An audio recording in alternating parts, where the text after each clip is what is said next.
I hope you are well wherever you are. My name is Sophia and welcome back to Sophia Live. It is 1 minute to 2 and the EMURUA DIKIRR by-election is underway. But this is what I want to talk about today. That it started with Mbeere North, Malava, and now EMURUA DIKIRR. I've done a video of what has been going on in EMURUA DIKIRR in the morning, how some agents have been pushed out of the polling station, and the chaos and the violence that was witnessed in the morning. And clearly this is a tactic. This is a tactic by the state to ensure that maybe it is to sell fears to the electorate, to the voters not to turn up, or they are pushing out these agents so that they can do their thing. To me, I think that the government is testing waters. The government is testing waters. And what we witnessed in Mbeere, in Malava, and now in EMURUA DIKIRR is just them trying to see how they are going to achieve or how this strategy is going to work in their favor in the 2027 election. It is something that, of course, we've talked about, the United Opposition talked about, but it should not end there. The question now is, if this is a strategy that the government is going to apply in the 2027 election, what is our fate as the people of this country? We can assume these things and say, no, it is by-elections, the RUTO has panicked, just by-elections, but it might be this their strategy towards the general election next year. And the IBC has banned taking photos and videos in the polling booth. With all these things happening, you can clearly see the intentions of all this. I just hope that the IBC is doing that with good intentions. But we know our country and the IBC, right now even majority of Kenyans don't trust this IBC. Majority feels like it is going to fail them, just like how the previous commissioners failed Kenyans.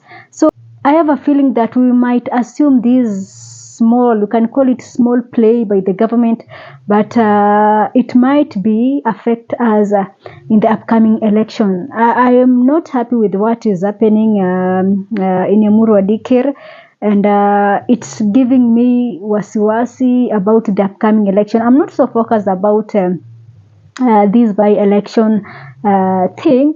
My main focus has been about the 2027 election and how we are going to get in the right people. And we are dealing with people who are very brutal, people who have no limits. These are people who can do anything for power, anything for money. So with these people as our, of course, opponents, there must be some strategy that as the people of this country we must have to ensure that the chaos and the violence they are trying to use right now cannot be effective in the 2027 election. So Kenyans, I don't know what do you have in mind, because we have to talk these things out. We should not keep quiet and assume that it is because it happened in Mbeere. What wakanyamaza, and it's like we became so helpless. In Malava the same, and now although the EMURUA is still on waiting, by the end of the day we'll have results. But there is one thing is clear with all these by-elections: we don't know how it is going to go down in Olkalau. I am sensing that during the election day, I don't know because this strategy is becoming now open. It is becoming clear the kind of strategy these people want to use. I don't know the turnout up in EMURUA DIKIRR how is going to need, because I'm expecting the number to be, according to the IBC, around 45 to 50k voters. Let's see how many are going to turn up for this election. If the number is going to be small, then definitely that will tell us that the government strategies are working in their favor. And to me, I think that at some point we'll have to talk these things out, because we've talked the numbers. As we speak right now, it is so clear that the opposition have the numbers. It is so clear. This is not something to bado ya kubabaisha. It is so clear. The opposition have the upper hand, but with these people, all of them turn up to vote. How the kind of strategy the state is going to use to ensure maybe some of these people are not turning up to vote? Are we even thinking in that line? If that is the case, what should be our way moving forward, or our strategy? So Kenyans, some of these things inanipatia wasiwasi, to speak the truth, and just decided, let me just talk to Kenyans. Maybe you can help me think about it, and maybe we should come with a strategy in case we see, in case the government decided to use the strategies they are using right now. What next for us? What should be our way out? Because now with these people again, it is a disaster. It is a disaster. Another 5 years with these people, it is a disaster. I am telling you, I don't see a good future with this regime. I'm really sorry, but this is just my feelings and the way I see things working out in this country. And I don't see a bright future with this regime. It has to end. It just has to end. The 5 years we gave them is enough. I believe that since they have failed to do something within this period, then I think, to me, it is just they have to go for the sake of this country, for the sake of the future of this country, because a lot is happening in our country right now. And from the look of things, you can clearly see that if these people are given more years in office, then maybe hatutakuwa na nchi. So we have to rescue this country as soon as now. But how are we going to do it? How are we going to do it? I've been saying this, and I'll continue saying this. Fighting a dictator, fighting a rogue regime, fighting a brutal man is not a walk in the park.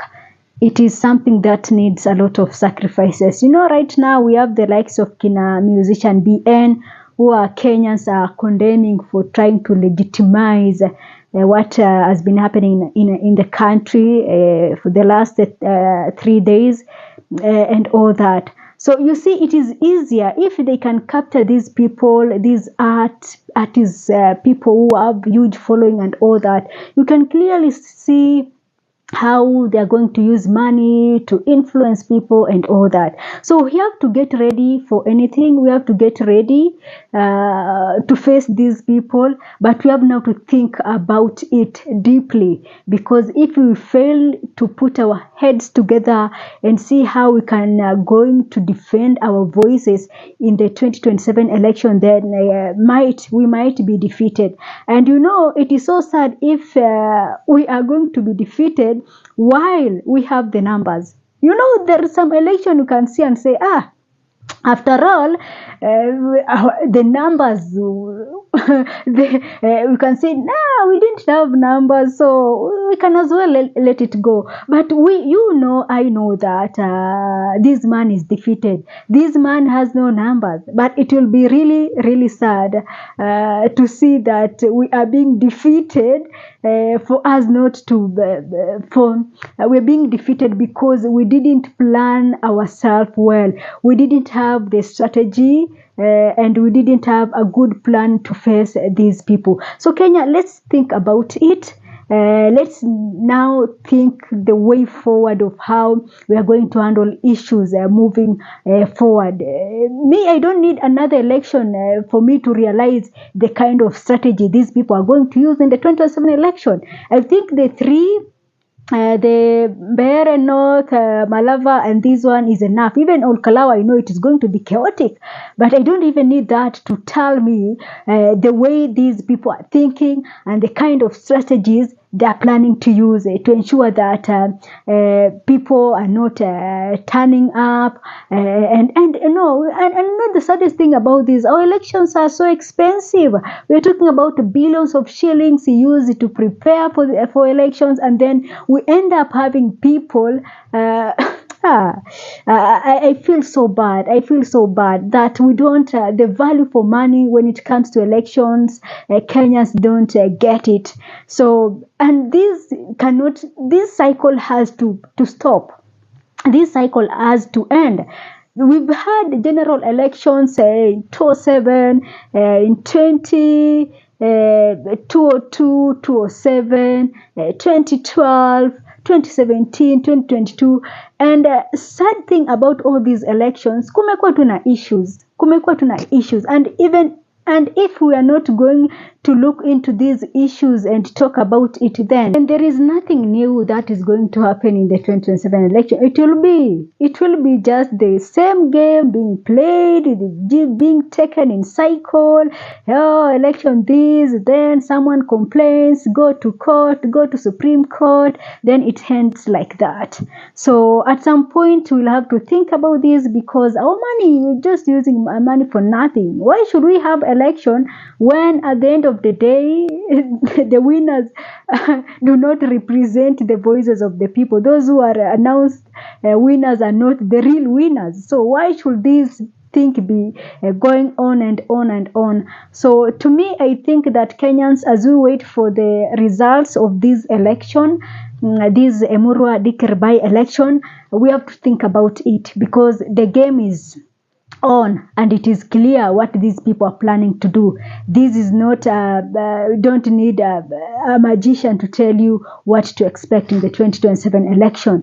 So let's, as we of course continue with our civic education, with our campaigns and everything, let's also think about, in the event that these people are planning to use this, what should be our course of action? What should be our reaction to it? At the end of the day, we all want free, fair, and credible election, not these other dramas and everything. But are the people at the top willing to ensure that this is happening? I doubt. So Kenyans just decided to talk about this issue because clearly it is disturbing me, and I just want this to end. This game of pretending we have election, then at the end of the day, the result is not reflecting the will of the people. To me, it is a useless thing, and to me, I think that it is just us trying to be to just do things that is not favor the common mwananchi. So allow me to end this video here for today. Thanks for watching. This is Sophia Live.